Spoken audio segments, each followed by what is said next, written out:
I'm Christine Cyr-Clisette. I'm Kyra Blackwell. I'm Rosie Guerin, and you're listening to The Wirecutter Show.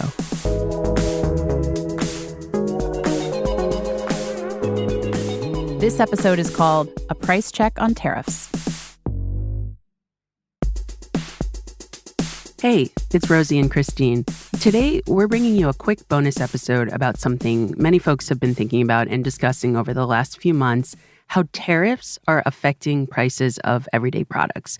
So if you've seen prices increase on anything in your life lately, you might naturally wonder, is it because of tariffs? Christine, an example, our car is getting older. We've been seriously considering getting a new one before tariffs increase prices. My parents just bought an iPad they'd long been coveting for the same reason. You know, I have friends with young kids who are looking to buy baby gear they know that they'll need in the next few months. And then I know folks who are thinking ahead to how tariffs might affect their holiday shopping. Yeah, I think it's a natural thing to be thinking about right now. I mean, I've heard a lot of people talking about this in my life as well. So in case you need a refresher on what's happening currently with tariffs, because it's been a hot minute since the so-called Liberation Day back in April, the Trump administration has active tariffs right now, including a 10% universal tariff, 50% on steel and aluminum, 25% on cars and auto parts, and 30% on goods from China. And there are multiple exemptions to that. So our colleague, Wirecutter deputy editor Annemarie Conte, wanted to find out if prices really are going up because of tariffs. And, you know, if you as a consumer can go out and see the prices going up right now. To get a signal, she and some others on our staff spent 60 days tracking prices on 40 of our recommendations. And the headline? The headline is that prices really haven't gone up so far. Right. So that, of course, doesn't mean that they won't change in the future, that other prices haven't changed for other reasons on goods, or that tariffs aren't consequential, because, of course, they are. But on this curated selection of Wirecutter picks, not much has changed so far. So in just a minute, Annemarie is going to join me in the studio to talk about her findings, what we can expect in the future, and how we might want to think about navigating purchases moving forward. We'll be back after the break.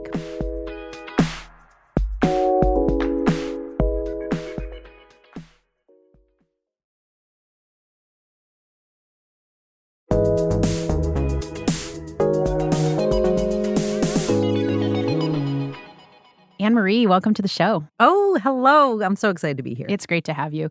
So you spent the last couple of months tracking the prices of 40 products that Wirecutter recommends. What type of products are these, and how exactly did you track those prices? The first thing we wanted to do was make sure that we had a representative sample.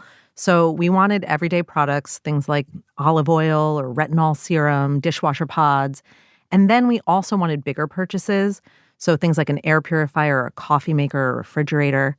And we also wanted a mix of big companies and smaller companies and ones that originate in different countries. Okay. So we're really trying to find a broad range of products that would be a representative sample of what people are purchasing and what potentially could be spiked by tariffs. And then how did you go about tracking the prices? We have the Wirecutter secret weapon is our deals team.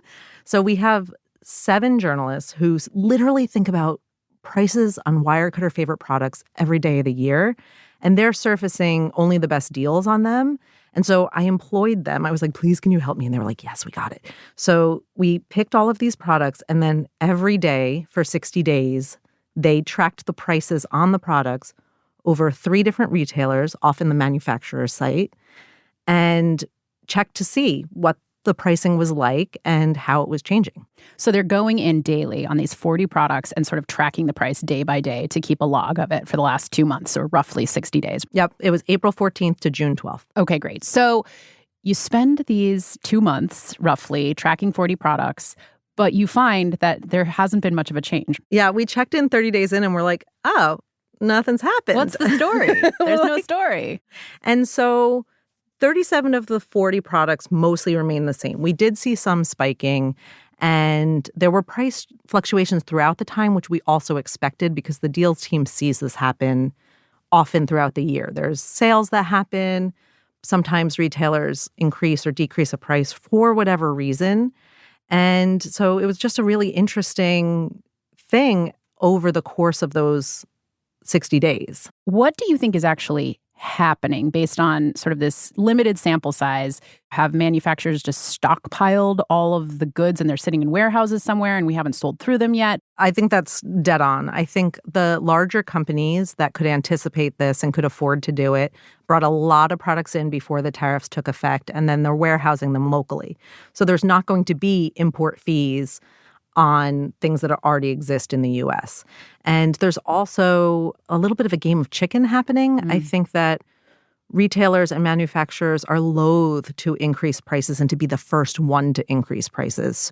Although you didn't see the price rise on most of these products, you did see prices rise on a few. Can you give me an example and what you found out about that? The best example I can give you is from a mattress brand called Lisa. And we were tracking the Lisa Sapira hybrid mattress. It's one of our favorite mattresses. It's one I own. I love it. It didn't go up. So for the price tracking project, it remained the same. But our deals team, because they're price tracking products on lots of Wirecutter picks, they noticed that the Lisa Legend Chill hybrid mattress went up. And so we went back to the company and we said, what's going on here? And they confirmed directly, it's a direct result of tariffs.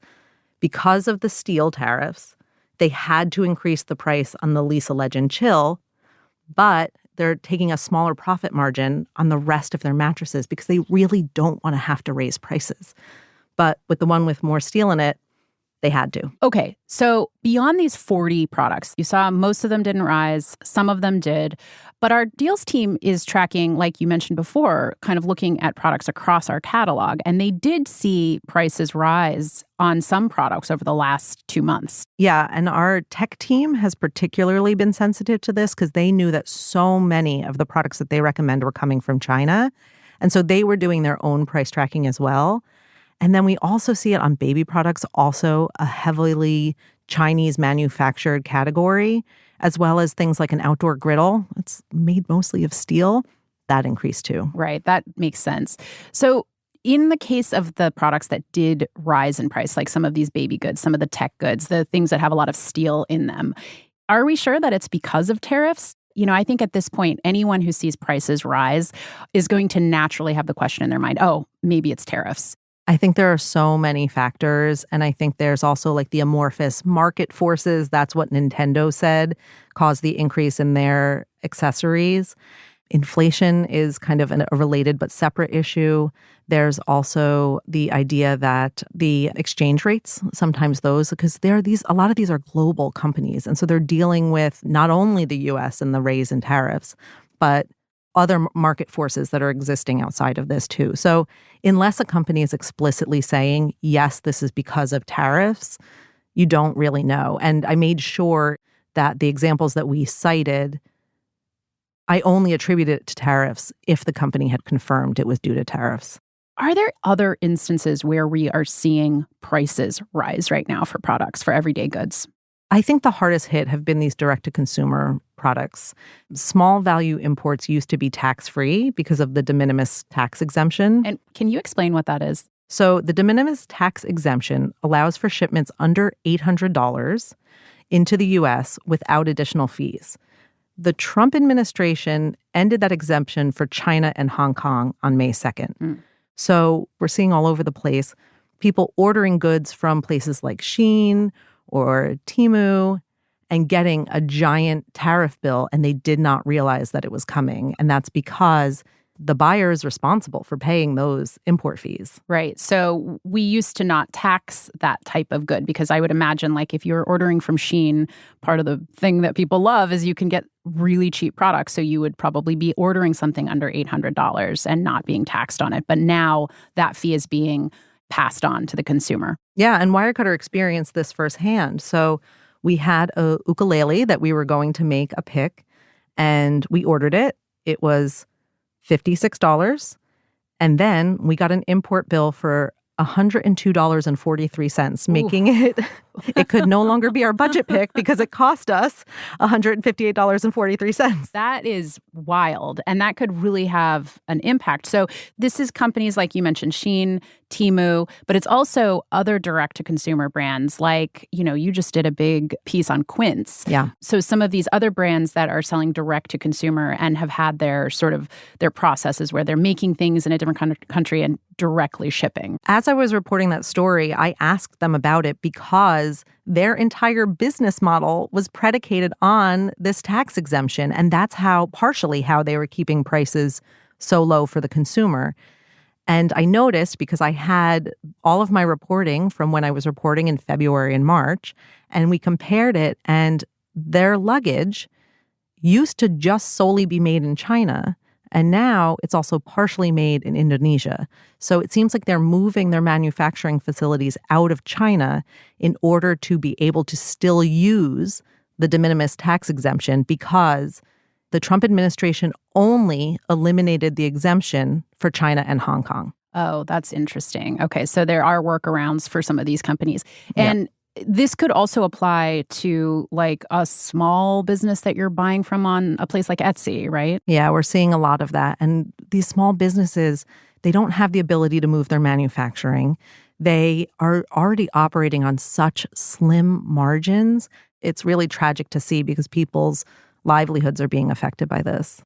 Annemarie, if someone is shopping online and they want to make sure that they avoid getting this huge, bill in the mail because the de minimis exemption has been, removed from products from China, is there a way you can easily see that? Is there language you should be looking for on a website? How do you determine this? Yeah, our colleague Kimber Streams wrote an excellent story on this topic, and they had some great advice. So first of all, check and see if the product has been manufactured in China or Hong Kong. You can search on the product page, and you can even ask customer service via email or chat and ask where the product is being manufactured.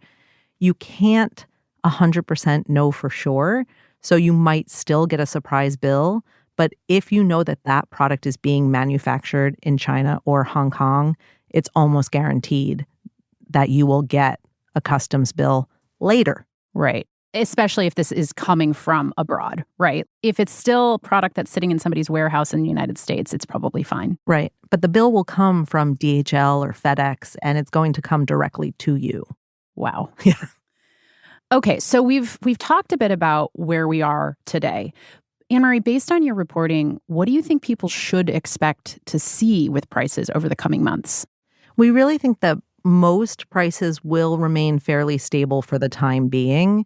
And that's partially because people did import a lot of products before the tariffs took effect. Also because these tariffs are shifting so much that we can't fully predict the future. But we think prices will be okay through summer. Amazon Prime Day usually happens in mid-July. We think Prime Day should be fairly normal, but we're not really sure what's going to happen for Black Friday. And our experts really are concerned that prices will rise and the overstock will diminish by the fall. And that's going to affect holiday shopping. Which could be a big concern for people who have already been experiencing, inflation over the last few years. Annemarie, are there any other ways that manufacturers are kind of controlling the prices, keeping the prices from being too inflated for consumers at this point? Absolutely. So I interviewed Anna Swanson, who covers trade and international economics for The Times, for my story. And she was saying that she's hearing from manufacturers that they're going to potentially reduce the quality of their construction. So a shirt, for example, can be made with lower quality materials, or the design can be made simpler so that it takes less labor. And so as these companies are trying to figure out how to create more profit because these tariffs are eating into their profit, they are potentially going to reduce quality across the board. We did an episode on tariffs a few months ago with our tech editor, Caitlin McGarry. And at that point, our advice was don't rush out and panic buy anything, but that if you do need to replace something like, say, your phone, for instance, you might want to consider doing that. Do you agree with that? Based on your reporting, how do you think people should approach their purchases over the next couple months? We stand by that. I think Caitlin was dead on. And I think it is really important to not panic buy and to really only purchase if you truly want or need something. So take a breath. Think about it. There are lots of ways that you can approach this. One thing that our headphones experts, for example, is they're not recommending newer models. They're recommending the older models because they don't think that the price increases and the small upgrades that you would get from a newer model is worth it. So think about the model that you're going to buy. Also, replace only if you really need to. You might be able to repair the item. You might be able to get along a little longer with older tech. And check to see if the company has announced future price increases. A lot of companies have been doing that, where they say, we are going to increase prices on August 1st. And is there a good place to look for that? Do you go directly to the retailer's website to look for that information? It's been various places. Sometimes it's an Instagram post. Sometimes it's a Reddit thread. Sometimes it's on the manufacturer's website itself. So you do have to do a little poking around, but a lot of these manufacturers are forthcoming about this, which is helpful, right? Because again, they're reticent. They don't really want to increase prices unless they absolutely have to. We also, our deals team are the heroes of this story, and they're the ones that are tracking these prices every day of the year, and they're surfacing the Wirecutter recommended products that are on sale and that meet their standards. So I always rely on them. If I see that they've posted a deal on something, I really trust that it's the best price, and that especially during deal events. And listeners can go directly to our deals page to see what are the most current deals that we have featured. And you can search. You can search by product. You can search by % off. There's a lot of ways to filter down that content too. And then you can also just consider buying used. With a lot of these products, there's a robust secondhand market for, say, kids' gear. Right. And so that can really help extend the life of a product that already exists here and can be something that you get many more years out of. That's great. I love that. And also for listeners who are interested in a particular product, many of our guides also include information about buying refurbished, because that can be a great way to buy some kinds of like mechanical gear like blenders or computers or things like that. So Annemarie, this has been great. Thank you so much. And I'm looking forward to seeing you track more of this in the future. It's been such a delight. Thank you. If you want to find out more about Wirecutter's coverage or read up on Wirecutter's reporting on tariffs, visit our website, or as ever, you can find a link in the show notes. That's it for today. We're back with a brand new episode tomorrow. Thank you so much for listening. The Wirecutter Show is executive produced by me, Rosie Guerin, and produced by Abigail Keel. Editing by Abigail Keel. Engineering support from Maddie Mazziello and Nick Pittman. Today's episode was mixed by Catherine Anderson. Original music by Dan Powell, Marian Lozano, Alicia Baitup, and Diane Wong. Wirecutter's deputy publisher is Cliff Levy. Ben Fruman is Wirecutter's editor-in-chief.